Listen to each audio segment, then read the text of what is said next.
Hey, what's up, everybody? Happy Monday. I hope everybody is having a wonderful day, a wonderful start to their week, and I hope today has brought you some peace and happiness like it has me. Today, I got to have a sit down conversation with a dear friend of mine over some lunch, and Lynn and I talked about a bunch of things, but some of the things that I wanted to touch on was accountability and the lack thereof accountability in our society, and holding yourself accountable as well as holding others accountable for them and yourself, putting your best foot forward. And the specific incident that I spoke of was, so I recently sent an email to a teacher and basically just asked in a manner that would provoke thought. I've studied quite a bit on neurolinguistic programming, and if you know anything about that, there are ways and questions and tones, and there's all kinds of ways to really tap into people's subconscious so they get thinking about their own life. You're not accusing, you're not coercing, you're not doing anything but merely asking questions for somebody to internalize and really self reflect. So, anyways, I sent an email to a teacher really asking them if they were putting their best foot forward when dealing with a certain individual in their class. And I got a beautiful response, and it took a few days to get a response, but when we hold each other accountable, self truth is the hardest thing to see, and for anybody, and me included. Nobody is exempt from the harshness of self truth, especially when it's thrown in your face by somebody else. So I got a beautiful response, and I'm going to sit with said teacher and have a good conversation and clear the air. I wasn't accusing, I wasn't anything, but just letting them know that I saw their conduct, and it wasn't necessarily the most righteous as far as dealing with a troubled child, and so I'm really looking forward to that. But Lynn and I talked about the accountability factor, and it's really got me thinking that in our society we lack accountability in so many professions and so many groups, and so even in our own families we don't hold each other accountable to doing our best. Not I'm not saying don't make mistakes or walk a tightrope, or I'm not saying you have to do anything but be yourself and be okay with making mistakes, and be own up to your mistakes and talk through them, as a parent and a coach and a guide and a mentor, and whatever other label you want to take on in your adult life. We have to separate the stress that we carry as a human, and really clear the space for our interactions with these children, because they have their own confusing energy that they're trying to learn about, and how to control their emotions and control their energy and not take on everybody else's energy. My daughter is very empathic, and she takes on everybody's energy. And when I sit and talk with her, I ask her, I'm like, how are you doing? And the answer is always good. I'm good.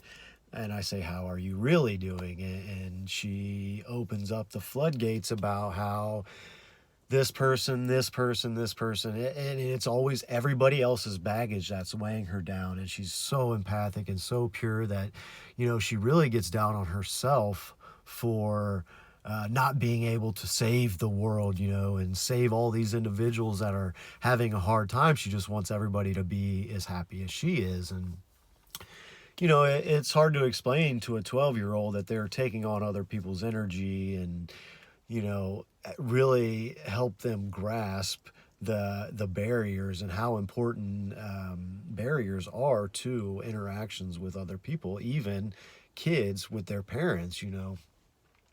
So it's it's a very touchy subject to hold somebody accountable, because a lot of people don't like confrontation, And I've come to find out that people would rather turn a blind eye to negative happenings and wrongdoings than to check somebody on their bullshit or to hold somebody accountable for doing less than their best. And, I think that's our job as individuals to tactfully hold each other accountable, especially adults working with children. As other adults, we need to hold each other accountable, even if it's a parent with their child. It's a very slippery slope. But if you feel in your heart there's clearly a wrongdoing, all you can do, I mean, you can speak your truth. There might be confrontation and that person may not receive it well, but you don't have expectations of how they'll receive. You just have or not expectations, excuse me. You just voice your truth and maybe shine some light by questioning, and most likely they'll get angry and they'll get pissed off and they'll curse you up and down. But when they're laying in bed at night, if they're aware of themselves, and that's a big if, because you find a lot of people aren't even aware of their own wrongdoings because they're so stuck in the three-dimensional world with their ego and the fast-paced life that we have created for ourselves here, that some may not soak it in, but others will sit in bed at night and man, what he said might be true. Or what she said might be true. Is it true?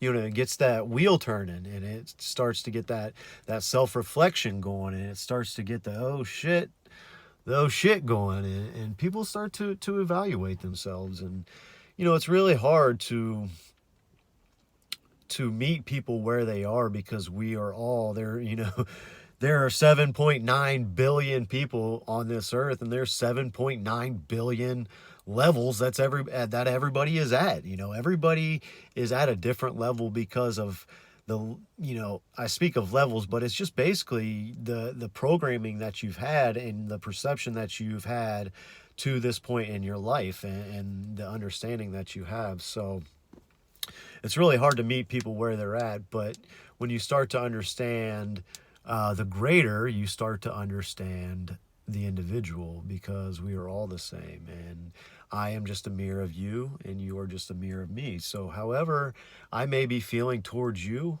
or however somebody is feeling towards you, is usually a pretty good indication of where they're at. So you can meet them there if you're mindful of the little subtle tips and clues and things and ticks that people do. So just be mindful of your actions and who's watching and the ripple effect that they have on the people around you.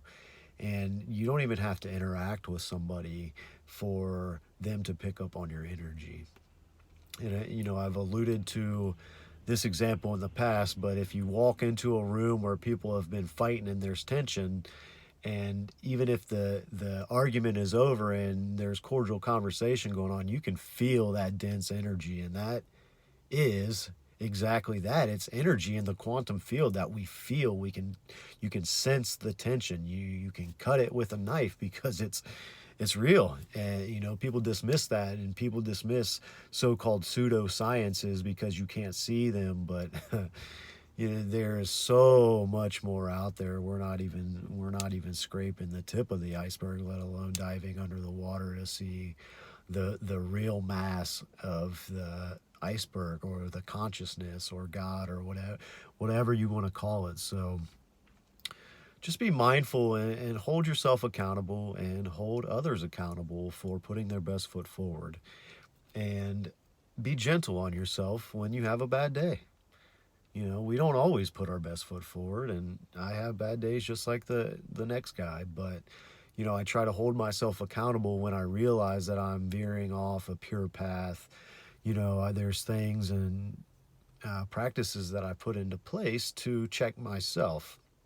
And a lot of times when we get stressed out and we get to a place where, especially in the spiritual world and in the world of enlightenment talk, or whatever it is you want to label higher thinking individuals, um, the ego comes into play. And when you've had such a profound experience as many of these people that consider themselves enlightened or awake or whatever, their experiences are so profound that they want to force feed it to people, and they want to preach everything that they did to have that profound experience. And that's not meeting people where they're at. So this is from my experiences.